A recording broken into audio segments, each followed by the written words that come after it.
Welcome two science talks. അപ്പോൾ ഇന്നത്തെ ക്ലാസ്സിൽ നമ്മൾ സെക്ഷുവൽ റീപ്രൊഡക്റ്റീവ് സ്ട്രാറ്റജിയാണ് എടുക്കാൻ പോകുന്നത്. അതായത് നമ്മുടെ പ്ലാന്റ്സിലും ആൽഗയിലും ഒക്കെ സെക്ഷുവൽ റീപ്രൊഡക്ഷൻ നടക്കുന്നത് അതിന് ഡിഫറെൻറ്റ് സ്ട്രാറ്റജീസ് ഉണ്ട്. അതായത് നമ്മുടെ ഗമേറ്റ്സ് ഉണ്ടല്ലോ, ആ ഒരു ഗമേറ്റ്സ് എങ്ങനെയാണ് ഫ്യൂസ് ചെയ്യുന്നത് എന്നനുസരിച്ചിട്ട് 3 ടൈപ്പ് ഫ്യൂഷനാണ് ഉള്ളത്. Types of gametes fusion in plants and algae.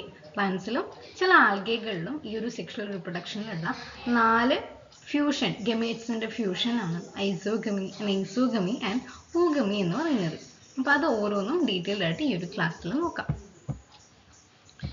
So first one എന്ന് പറയുന്നത് ഐസോഗമിയാണ്. ഐസോഗമി, ഐസോ എന്ന് പറയുന്ന പേര് കേട്ടറിയാം അല്ലേ? അപ്പോൾ ഐസോ എന്ന് പറയുന്ന ആ ഒരു വേർഡിൻ്റെ അർത്ഥം എന്താ?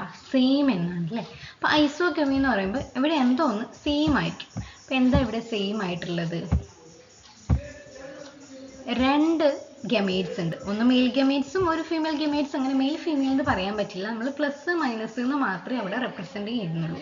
അപ്പോൾ ഈ മെയിൽ ഗമേറ്റും ഫീമെയിൽ ഗമേറ്റും ഈക്വൽ ആയിരിക്കും. അവയുടെ സൈസും ഷേപ്പും സ്ട്രക്ചറും ഒക്കെ സിമിലർ ആയിരിക്കും. 2 gametes that are similar in size, structure and morphology.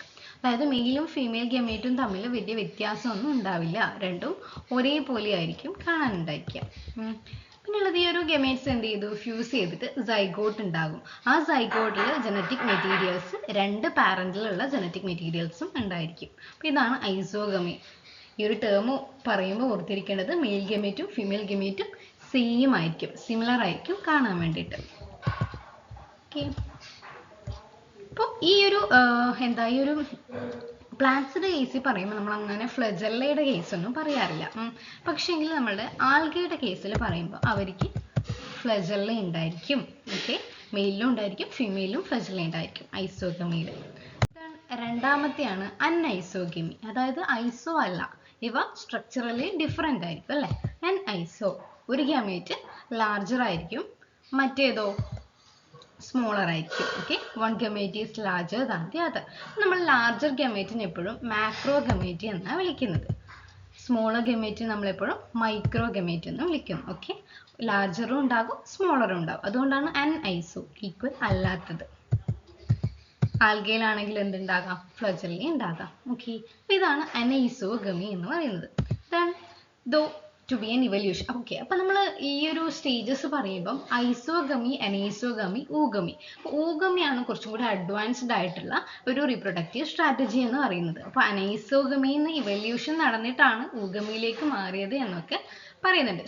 Scientifically അങ്ങനെയാണ് കരുതിയിരിക്കുന്നത്. ഓക്കെ, നമ്മുടെ ഊഗമി എന്താണെന്ന് നോക്കാം. ഊഗമി ഏകദേശം നമ്മൾ പറയുമ്പം അനൈസോഗമി പോലെയൊക്കെ തോന്നും, ചെറിയ വ്യത്യാസം മാത്രമേ ഉള്ളൂ.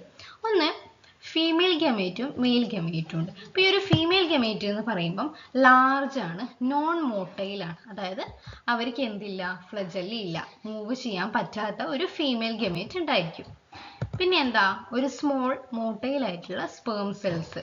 അതായത് മെയിൽ ഗമേറ്റ് സ്മോൾ ആയിരിക്കും, മോട്ടയിലാണ്, അവർക്ക് ഫ്ലജല്ല ഉണ്ടായിരിക്കും. ഫീമെയില് ഫ്ലജല്ല ഇല്ല, മെയിലില് ഫ്ലജല്ല ഉണ്ട്. മെയില് ചെറുതാണ്, ഫീമെയില് വലുതാണ്. ഓക്കെ, അപ്പം ഈ ഒരു റീപ്രൊഡക്റ്റീവ് സ്ട്രാറ്റജിയിൽ ഏറ്റവും എല്ലാ സ്പീഷീസിലും, മിനി സ്പീഷീസിലും കാണപ്പെടുന്നത്, അതായത് നമ്മുടെ മനുഷ്യന്മാരുടെ കേസിലായിക്കോട്ടെ നമ്മൾ ഊഗമിയൊക്കെയാണ് കാണുന്നത്. നമ്മുടെ ഓവം എന്നൊക്കെ പറയുന്നത് മോട്ടയിൽ അല്ല, പക്ഷെങ്കിൽ സ്പേം മോട്ടയിലാണ്.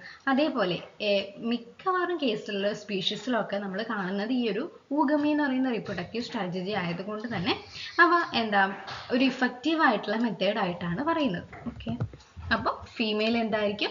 മോട്ടയിൽ അല്ല, നോൺ മോട്ടയിൽ ആണ്, ലാർജ് ആണ്. മെയിൽ സ്മോൾ ആയിരിക്കും. അപ്പോൾ ഇതാണ് 3 ടൈപ്പ് റീപ്രൊഡക്റ്റീവ് സ്ട്രാറ്റജി എന്ന് പറയുന്നത്. Okay, thank you.